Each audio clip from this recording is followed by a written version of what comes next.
আজকে সোমবার। সোমবারের সকালবেলা থেকে ব্লগটা শুরু করছি। তোমরা সবাই কেমন আছো বলো বন্ধুরা? আশা করছি সবাই অনেক ভালো আছো, সুস্থ আছো। আমার নতুন একটা ভিডিওতে তোমাদের সকলকে জানাই অনেক অনেক স্বাগত। সোমবারের সকাল মানেই জানো তোমাদের দাদাভাই আগের দিন রাতে নাইট ডিউটি ছিল রবিবারের। তো সেই নাইট ডিউটি করে এসে ও কিন্তু স্নান টান করে ঠাকুর পুজো করে একদম ছাদেও এসে দুজন মিলে ব্রেকফাস্ট করছি।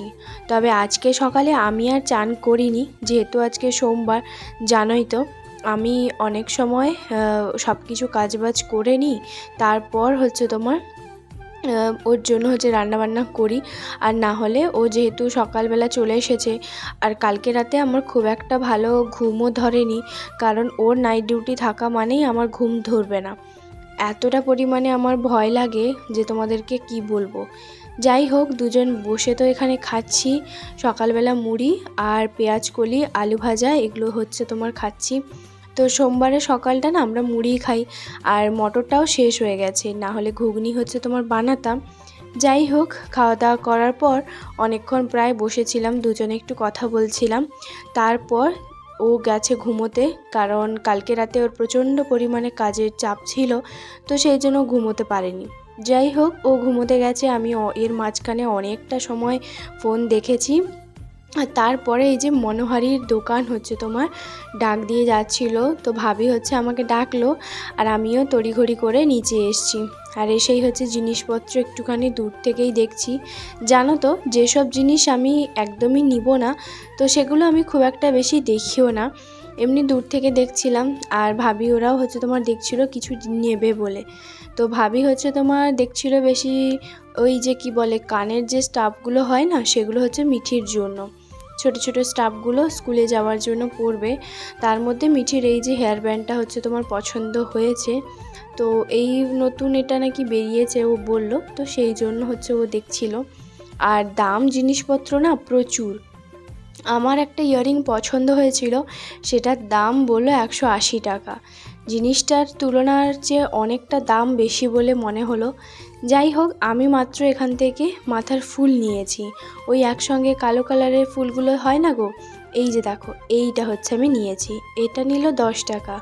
তো সেই জন্য দোকানদার বলল যে মাত্রই 40 টাকা সবাই জিনিস কেনাকাটা করলে, আর 400-500 টাকা জিনিস কেনাকাটা করলে ভালো। তখন আমি বললাম 400-500 টাকা জিনিস পছন্দ হওয়ারও দরকার, জিনিসই পছন্দ হচ্ছে না তো কী নেব। আসলে লোকটা না কেমন জানি একটা রাগি রাগি গম্ভীর গম্ভীর ভাব। তো আমি শুধুমাত্রই একটা জিনিসই তোমার দেখেছিলাম, আর ওটাই নিয়েছি। তারপরে সকালবেলা আজকে না চা খাইনি, যেহেতু দুধটা 10টার সময় দিয়ে গেছে। তো ভাবলাম যে ও তো ঘুমিয়ে গেছে, এখন তো আমার সকালবেলার সময়টা বাইরে বাইরেই কাটবে। আমি আর ঘরের মধ্যে যাব না, কারণ ওকে স্বাভাবিক ডিস্টার্ব করব না, সারা রাত ওর অনেকটাই কাজের ধকল গেছে।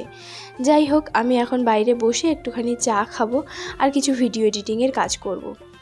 তো কালকে তো আমি ভিডিও দিতেই পারিনি, ওই যে বললাম একটুখানি সময়ের অভাবের জন্য। যাই হোক, চলো এদিকে আমি বাইরে বসে বসে তোমার চা খেতে যাব, চাটাও তোমার পড়ে গেল। যাই হোক, চলে এসেছি সোজা সন্ধেবেলা। আর সন্ধেবেলা এসে যখন দেখি এই যে দেখো বর চলে এসেছে, আমার জন্য কি নিয়ে এসেছে দাঁড়াও দেখাচ্ছি। পাওয়া যায়নি এরকম হতেই পারে না। দাও, কোথায় রেখে দিলে? ও সেটা পাওনি, এই যে চকলেট। কম বেশি তোমরা প্রায় সবাই জানো যে যখনই ও সন্ধেবেলা বাজারে যায় আমার জন্য বিশেষ করে চকলেট নিয়ে আসে। এটা না খুব ভালো লাগে আমার, জানো তো, যে ও কখনো খালি হাতে আসে না। তো যাই হোক, সারা বছর প্রত্যেকটা সময় যেভাবেও আমাকে প্রতিদিন চকলেট দেয়, ওই বিশেষ দিনগুলোতে চকলেট না পেলেও না আমার কোনো অসুবিধা হয় না। তো আমার কোনো অভিযোগ থাকে না যে তুমি আমাকে কেন ফেব্রুয়ারি মাসে ভ্যালেন্টাইন্স ডেতে বা চকলেট ডেতে তুমি আমাকে চকলেট দিলে না। তো যদিও বা ও সেরকমটা কোনো দিনও করে না, আমাকে প্রতি বছর দেয়, কিন্তু কী বলো তো, তবুও মানে আমার ওই অভিযোগটা থাকে না যে মানুষটা সারা বছর আমার জন্য নিয়ে আসে, তার জন্য একটা দিন না হলে ছাড় হয়েই থেকেই যায়, তাই না? যাই হোক, বলতে বলতে এদিকে সন্ধেবেলা চলে এসেছি। সন্ধেবেলা না আজকে বহুদিন পর একটুখানি পকোড়া বানাচ্ছি। আর তোমাদের দাদাভাইকে বললাম যে আজকে আমার সঙ্গে একটুখানি চা খাবে প্লিজ। তখন বললো ঠিক আছে চা খাবো। আসলে তোমরা তো জানো ও চা একদমই খায় না, আমি একাই হচ্ছে সকাল সন্ধে দুবেলা এই শীতকাল যেহেতু খাই, তো ওকে আমি বললাম যে চা হচ্ছে তোমার করব, কিন্তু একটুখানি পকোড়া ভাজি। তো পকোড়ার মধ্যে ওই যে পেঁয়াজ 3টে মতন ছিল মিডিয়াম সাইজে, তো সেই 3টে পেঁয়াজ দিয়ে ভালো করে কুচি কুচি করে কেটেছি। আর সকালবেলা একটুখানি পেঁয়াজ কলি নিয়েছিলাম, আর ধনিয়া পাতা আছে, তো এগুলো সব কিছু 3টে একসঙ্গে ভালো করে কুচিয়ে একটু বেসন, নুন, হলুদ, লঙ্কার গুঁড়ো, ব্যাস এই সবগুলো দিয়ে কিছুক্ষণ মাখিয়ে রেখেছিলাম। আর তারপর গরম তেলে হচ্ছে তোমার এখন ভেজে নিচ্ছি। ভীষণ ভালো লাগছিল জানো খেতে। যাই হোক, এখন এক এক করে হচ্ছে তোমার ভাজছি। আর আমি না ঘুম থেকে উঠে আজকে বিকেলবেলা গাজরের হালুয়াটাও তৈরি করে রেখে দিয়েছি। তো চা একটুখানি জন্য দুধটা একটু আছে, যেহেতু গাজরের হালুয়াতে একটুখানি দুধটা বেশি লাগে, তো সেই কারণে। তো আজকে রাতে হবে রুটি আর গাজরের হালুয়া। তো এখন হচ্ছে সন্ধেবেলা এই যে পকোড়া খাওয়া হবে। আগে প্রতিদিন সন্ধেবেলা জানো তো আমরা প্রচুর পকোড়া খেতাম, সে পেঁয়াজির পকোড়া, টমেটোর পকোড়া, মানে বাঁধাকপির পকোড়া, মানে রোজ পকোড়া তেলে ভাজা জিনিসটা প্রচুর খেতাম। এখন নিজেদেরকে অনেক কন্ট্রোল করতে পেরেছি, এগুলো আর খাই না। আজকে ওই যে বললাম না সেই শীতে নয়, মানে সেই যে গরমকালের সময় বর্ষা বৃষ্টি হয়েছিল, সেই সময় যে পকোড়া বানিয়েছিলাম আর এই মাত্র পকোড়া বানালাম, মানে ভাবতে পারছো। তো এখন খুব একটা আমরা মানে পকোড়াটা তেলে ভাজা জিনিসটা খুব একটা খাচ্ছি না, তো সেই কারণে এই অভ্যেসটা ভীষণই ভালো ছেড়েছি। যে আগে এই অভ্যেসটা প্রচুর ছিল, সন্ধেবেলা হলেই কিছু না কিছু তেলে ভাজার পকোড়া খেতাম, যদিও বা এত তেলে ভাজার পকোড়া খাওয়াটাও ভালো নয়, তবে আজকে বহুদিন পর যেহেতু হলো। তো যাই হোক, এদিকে দেখো এক এক করে হচ্ছে তোমার পকোড়াগুলো ভাজছি। আর যেহেতু কি বলো তো, তারপরে এখন পকোড়া দেখে বলছে যে আমি তাহলে শুধু পকোড়া খাবো, চা খাবো না। আমি বললাম না, আজকে 1 কাপ চা খাও। তো দুজন মিলে বসে খাবো। পকোড়াগুলো ভাজলে না ও এমনি খালি মুখে খেয়ে নেয়, তো চায়ের সঙ্গে তো মানে অনেক দূরেই থাক, কারণ ও পকোড়া খেতে ভীষণ ভালো লাগেছে, যে কোনো পকোড়া হোক না কেন। আর দেখবে সন্ধেবেলা এরকম মচমচে পকোড়া হবে, এগুলো বেশি ভালো লাগে। আর জানোই তো সিঙ্গাড়াটা এখানে প্রচুর পাওয়া যায়, তবে আমাদের রুমের সিঙ্গাড়া এখন তোমাদের দাদাকে বলেছি একদম নিয়ে আসবে না।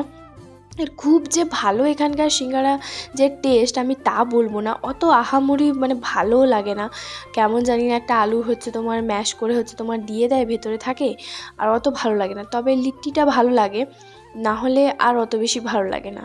আমি যখন হয়তো বাজার যাই তখন হয়তো ওই 2 পিস মতো লিট্টি নিয়ে আসি, তো না হলে আমার অত বেশি তেলে ভাজার প্রতি বরাবরের জন্য আমার অত বেশি টান নেই।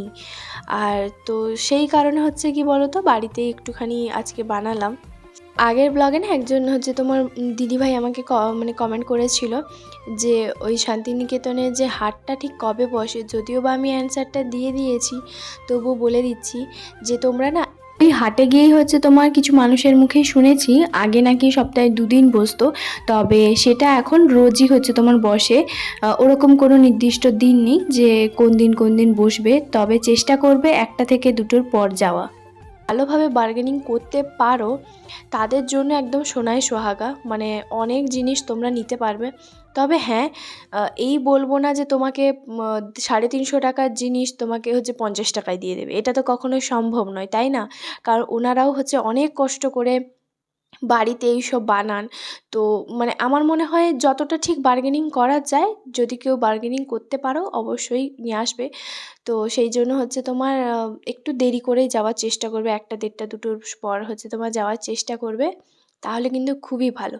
আমাদের তো ইচ্ছে আছে বছরে প্রায় মিনিমাম 1বার কি 2বার হচ্ছে তোমার শান্তিনিকেতনে যাব, কারণ সত্যি কথা বলতে শান্তিনিকেতনের ওই সোনাঝুরির হাটটা আমার ভীষণ ভালো লাগে। একে তো হচ্ছে তোমার ওই যে কুর্তি জামার এগুলোর কালেকশন তো খুবই সুন্দর, ভীষণ ভালো। তো তোমাদের দাদাভাইকে আমি বললাম যে আমার না একটা গলার হার নেওয়ার ইচ্ছে ছিল, সেরকমভাবে দেখিনি। তখন বললো তুমি তো আমাকে কই বলোনি, যদি বলতে তাহলে অবশ্যই এনে দিতাম, তো তুমি তো বললে না। তো যাই হোক, এটা একটা আফসোস। এখানে হচ্ছে তৈরি হয়ে গেছে ধনিয়া পাতা আর পেঁয়াজ কলি আর পেঁয়াজ দিয়ে পকোড়া, এখন হচ্ছে ঘরের মধ্যে নিয়ে যাব। আর সস দিয়ে খাবে? হ্যাঁ, সসটাও রাখি।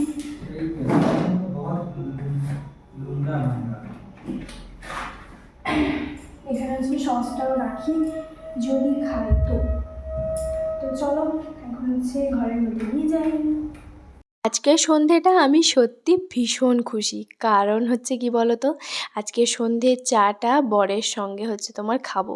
তো যাই হোক, 2 কাপ চা হচ্ছে তোমার এদিকে করছি, আর ততক্ষণ ওকে বললাম যে তুমি পেঁয়াজের যে পকোড়াটা বানিয়েছি সেটা খাও, ততক্ষণ পর্যন্ত চাটা এদিকে হয়ে যাবে। এখন আবার বলছে ওই পেঁয়াজিগুলো খেয়ে নিচ্ছি, আমি আর চা খাবো না। আমি ওকে 2-3 বার হচ্ছে তোমার বলছি দাঁড়াও চাটা হয়ে গেছে, চাটা এবার গড়িয়ে দিচ্ছি। মানে এরকমটা করতে থাকে জানো তো, 1 কাপ চা আমার সঙ্গে বসে খাবে তার জন্য এতই। তো তারপরে বলছে ঠিক আছে চাটা নিয়ে আসো। আসলে কি বলো তো, ও খুব মানে একদমই পছন্দ করে না বলতে পারো। তো হয়তো যখন বাড়ি যাই তখন ওই বন্ধুদের সঙ্গে হয়তো এক আধবার ওই সকালবেলা বা বিকেলবেলা যদি আড্ডা দেয় বন্ধুদের সঙ্গে তখন হয়তো খায়, না হলে অত বেশি এগুলো পছন্দ করে না, চাটা খায় না। তো যাই হোক, এদিকে আমার হচ্ছে তোমার চা বানানো হয়ে গেছে, আর এই যে দেখো ও এখন খেতে শুরু করে দিয়েছে। এখন কি বলতো, একটু শীতটা যেহেতু পড়েছে আর শীতের এই 8:30টার দিকে আমরা দুজন মিলে খাওয়া দাওয়া করে নিই। যেমনটাই তোমাদেরকে বলেছিলাম, বিকেলবেলা থেকে গাজরের হালুয়া করেছি, আর এই কিছুক্ষণ হলো রুটিটা করেছি। তো চলো আজকের মতন টাটা।